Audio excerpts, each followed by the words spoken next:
All right, we now turn to the NFL in a shooting in South Carolina that ended with 5 casualties. Police say former NFL cornerback Philip Adams entered a South Carolina residence on Wednesday and shot Robert and Barbara Leslie, two of their grandchildren, and a man that was working on their air conditioning before shooting and killing himself. Police did not know what caused Adams to do this, but his family has raised concerns about the game of football perhaps playing a part in his demise. Adams' brain will be tested for CTE, which has been a huge topic in the NFL over the past decade. Okay, Drink, very sad story. And obviously, neither of us are medical professionals, but give us your perspective on this story as it relates to the game of football. Okay, so like before I get into this, you said that they're testing his brain, correct?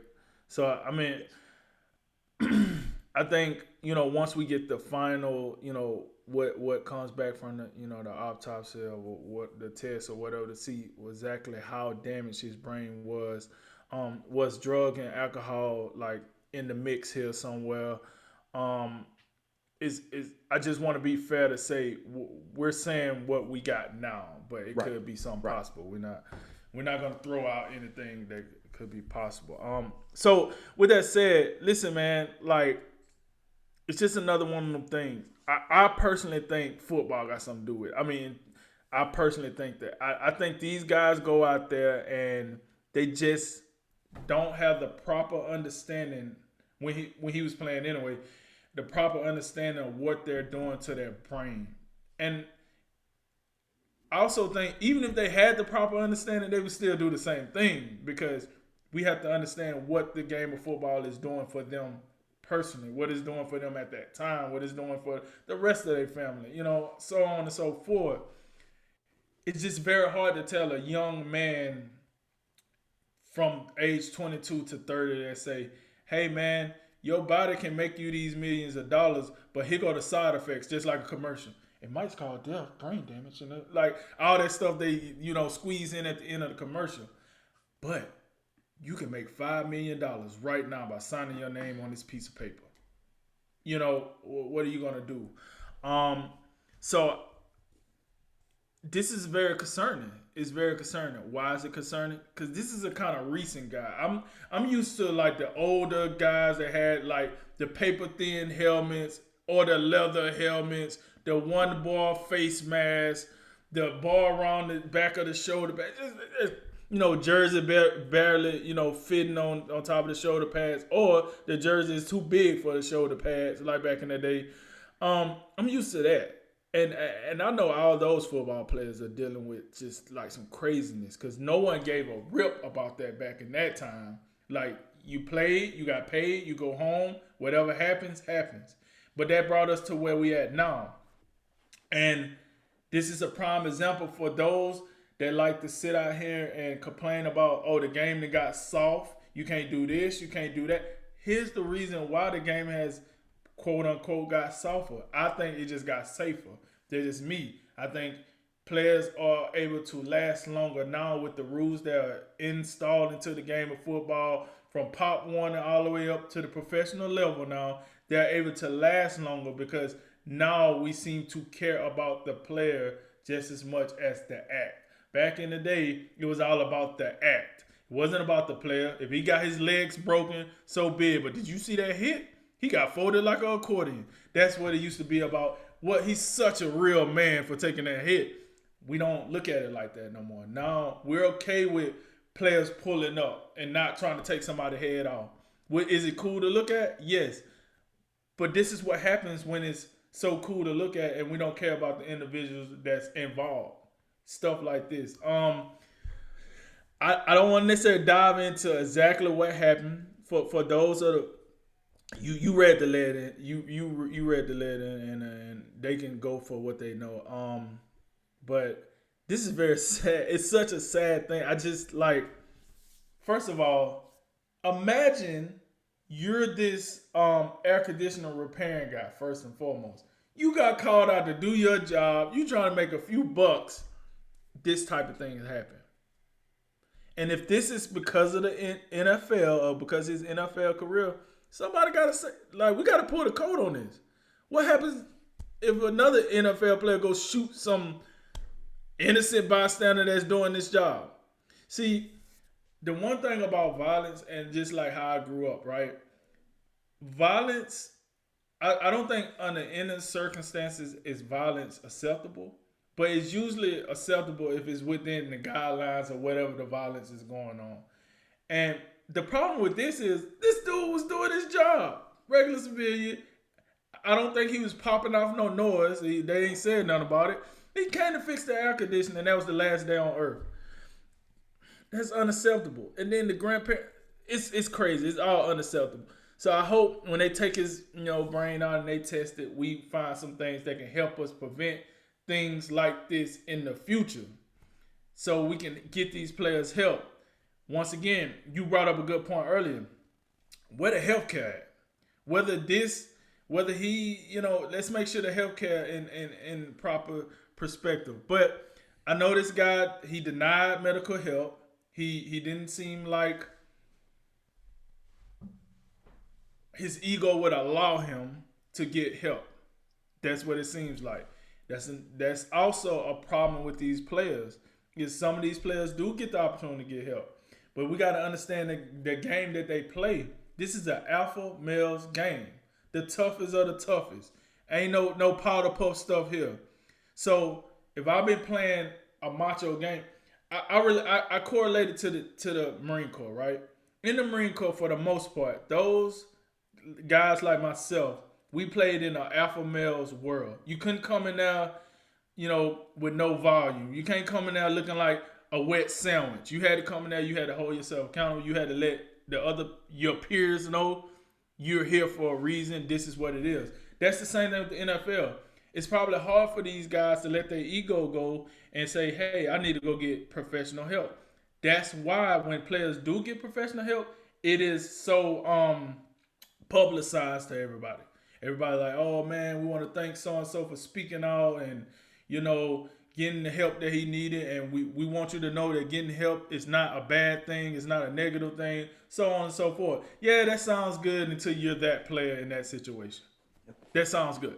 But when you have to deal with your peers and they find out that's how you don't, like, we're not NFL players, neither am I going to act like I'm one, but I guarantee you that's not looked upon very positively when you do that, because that does affect the other NFL players.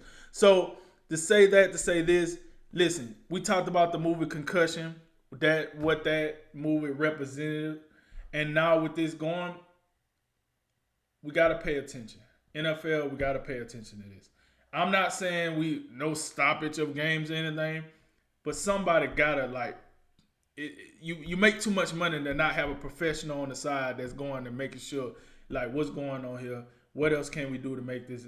Every day should be a new movement to make this process better for the player. I think you're making billions of dollars off these players. Make it better for them. Make it better for them. Just like any other job would do. If you need to make it better for the player. So with that said, I know this is just sad, man. I try to get through these type of segments because this is a very, very sad segment.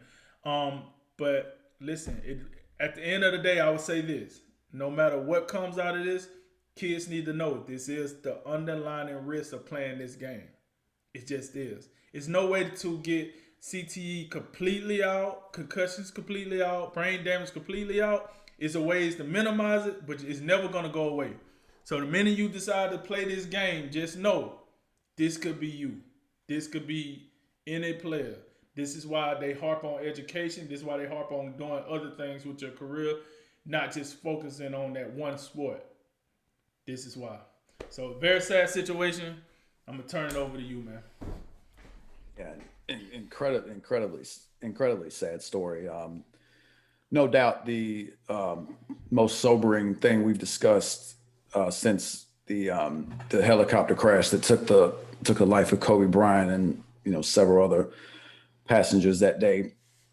I didn't know Phillip Adams at all until this story broke. Played for 6 teams in 6 years, former 7th round pick out of South Carolina State. 11 career starts, 5 career interceptions, which all seem, just unimportant facts at this particular moment in time. Obviously, I think the one of the things to remember, and you alluded to it very early on. A lot of stuff we don't know. We got to let the police do their jobs. We got to let the specialist who's going to take a look at this this man's brain, to see if you had CTE, or what that looks like. Um, were there any illegal substances involved? What does the toxicology report look like? What was the relationship between Philip Adams and this doctor, Robert Leslie, who was the grandfather that got shot. From what I've read, Adams was a patient of his. I don't know in what capacity, but what does that look like? So many things that we don't know. But the minute I saw that the family of Philip Adams is talking about football, that gets my attention. And obviously, we have learned a lot in recent years about concussions and CTE, and we had the movie Concussion, and Dr. Bennett Amalu, who his work, the impact that had on the NFL. We've seen rule changes in an effort to make the game safer. College football implementing the targeting rules and all of that. The NFL increasingly trying to take the helmet, particularly the crown of the helmet, out of the game. We've seen all these things take place. Um, if what I would say, probably the bottom line of all of this, and obviously this is all pending on what comes out in the investigations and all the rest of it. If football was indeed a factor due to this, and the Philip Adams had CET, and that was a root cause of this, and I think the game of football is in some trouble. I do. Because you can't have former players who develop brain injuries, and it leads to them killing 5 people. Um, that's just going to be a tough sell. So there's only so many avenues that the NFL can go. Obviously, we know they've taken steps to reduce brain injuries, reduce concussions by making the game safer. But in the end, the root thing of football, at its very foundation, is 2 grown men crashing into each other, trying to impose their will on one another. And I say this, all the time talking about football. That foundation has not changed one bit. And all you have to do is look at the line of scrimmage. These offensive linemen and defensive linemen, just play after play, down after down, just crashing into each other, head to head, many a time. That hasn't gone away. So I think for football, if CTE was a factor in this, the NFL, they've taken, I would call them somewhat baby steps, to try to make their game safer. If this is going where we think it might be, there will have to be more radical steps being taken. You're gonna have to put flags on these players. I think that's the only way really you can take head injuries completely out of the game. Not only is football about what I just said, 2 grown men crashing into each other. It's a game of instincts, and especially, and we talk about this all the time. Defensive players are in such a bind these days, because it is the instinct of a defensive player when an offensive player is trying to catch a pass or trying to dive for the end zone or whatever. The defensive player's job, the reason they get paid, is to try to stop that from happening. And they're put in just the most precarious situations now, and oftentimes a no-win situation, because the only way to stop them is to dive head first, use everything at their disposal to knock that offensive player backwards. So it's just a tough situation. I'm also curious in this respect, because we know Philip Adams was a cornerback, and he did have two concussions with the Raiders back in 2012. So he does have a little bit of a history with concussions, but he at the same time he is a cornerback. So oftentimes corners are just on the outside, They're one-on-one receivers playing the ball in the air. We know a lot of corners. Marcus Peters, perfect example, of just saying, "Yeah, I'm not really interested in tackling, business decisions and all this." So I just point that out because I'm a little unsure. And I'm not saying CT didn't play a factor. I don't know, but I just feel like it's less likely, or a cornerback is a safer position than offensive, defensive line, even linebackers and running backs.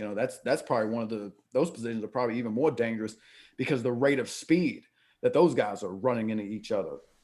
So there is a study, and I just read this in the ESPN report, where they looked at 111 players' brains, who are now deceased. 110 of those they found traces of CTE. I'd be interested in knowing, what positions those guys played, to get a better idea of, the idea that I just laid into, gave you about the position. But I'm also going to say, in regards to some of the rules that they've implemented, by the way, you talked about players playing longer, and I would say, I think the position that stands out the biggest, that has really benefited from this, I think, is the quarterback position. And those are the guys that have really benefited and are playing a lot longer. But I would also say, even before some of these rules, they were less at risk, because you already had roughing the passer, rules that were in place. And now quarterbacks are in a situation where you have a strike zone. You can't hit them high, you can't hit them low. Quarterbacks have definitely benefited, but some of these rules haven't benefited offensive and defensive linemen, or the guys who are really going head to head, No, I every no play after play. no, I agree with you. In the trenches, nothing has changed. That I agree. The trenches are the trenches. But I think wide receivers have played longer. I think safeties have played longer because now you don't allow that safety to come down and lay the boom like they used to. So I think I agree with you. Quarterbacks for sure, most benefit. But I do think it's other positions. Now, if you want to tell me the offensive line and defensive linemen didn't benefit, I ain't no arguments here. You want to say maybe the linebackers, the middle linebackers, not necessarily the outside linebackers, but if you want to say the middle linebackers, probably the same timeline as they had. Okay, you know what I'm saying? Because like you said, they're still doing the same thing. I just feel like the rule changes have definitely helped the quarterbacks, the wide receivers, the tight ends, the safeties, and some cornerbacks from flying across the field and just laying the boom on players like they're taught. They were taught to do that. Nah, it extended their career, in my opinion. Yeah, yeah, I agree. And your wide receiver safety points, some of that's definitely true. Um, I just do point out, the quarterback, I think, was already a relatively safe position, as relatively to the game of football, and it's just got incredibly safe now, to where, like, you could look at a guy the wrong way, you might get flagged. But I just think, obviously the NFL, that's one way the NFL can go. You just got to take dramatic, game changing steps to where it really won't even be football. It'll be a different version of the sport. But another thing, I think the NFL has to look at is just saying, I don't know what it looks like, after an NFL player retires, but when they decide, it's time for them to walk away from the game of football, the NFL should have a system and out processing, type of protocol, to where, much like, you, for example, when you left active duty, you got to go through final physicals, you got to go through all these different things. I think Right. the NFL, and I don't know if they do, but they definitely should, if they don't have a process and a protocol in place, to just make sure everybody, an NFL player is ready to go back into the regular world, so to speak, even though they're in the regular world. But just to make sure, like, we can't have this. We can't have this. Like, you can't have a former NFL player, much like you can't have a former member of the armed services going out and, going on a Killing, shooting spree. right. So I think the NFL, and by the way, what you said is true about the NFL, guys, if they're Hall of Famers, they can get health care at the expense of the NFL, all that. If that's true, I don't know if it is. That's a crock. That's a load of garbage. Anybody that's played football professionally should be eligible for some sort of paid health care to where they can get the help that they need. And all this mental health stuff, we have to, that's another angle of this. We have to in some way normalize, these things, because they're not people dealing with mental health, even if it's football, whether, I'm sure you've, had friends or known people in the military that have dealt with their own demons, the, that they're not, just one off, once in a blue moon type things. These are regular things. They're just not discussed regularly. In contrast, the NBA's done a much better job. You had DeMar DeRozan, you had Kevin Love come out in recent years, going public with these. And I think it is a different culture. Like I do feel like the NFL, it's kind of that warrior mindset, and you don't want to look soft to other guys, and that's just something we got to get over. But the NFL most certainly, they should have a process in place to where guys, I don't know, maybe I don't know how you do it while you're living, but let's take a look under the hood, see what's going on upstairs, and if we, I don't know how you look for CTE when a guy's alive, but we have to do better than we are right now, because we can't have what happened Wednesday happen again. I don't think. And I just want to let me be clear about the compensation. What I meant about the whole health insurance thing is, I know for a fact when you go to the Hall of Fame, you get your insurance elevated to some level, to like where I'm pretty sure they take care of you for the rest of your career. I mean, the rest of your life. I was speaking about those players because if you're on a roster, clearly you're good. That team gonna take care of you. I'm talking about the players that I guess they was in. This guy, perfect example. He was in the league 6 years, and then once he wasn't on the team, now what? He ain't going to the Hall of Fame, so he ain't getting that benefit. Let's be real. Right. So I'm talking about those players that fall in between the end of their career to let's say now. Not necessarily the players that's like Tom Brady. He been on a roster for 20 years. I'm fairly confident he got taken care of for 20 years, and he's probably going to get taken care of afterwards because he's the GOAT. I'm talking about those players that fall in between. Just wanted to be clear on that.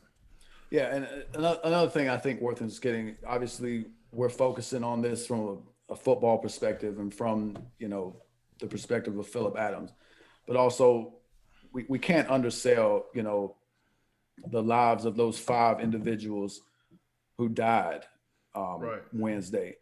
I mean, this grandfather, grandmother, grandchildren. I mean, there's a father and mother and a son and daughter somewhere who have forever had their lives just turned upside down due to this. And if it is due, and if football had anything to do with it, it's a real tragedy, and it's something that we've got to continue to discuss and talk about the sport of football moving forward, because we just can't have it.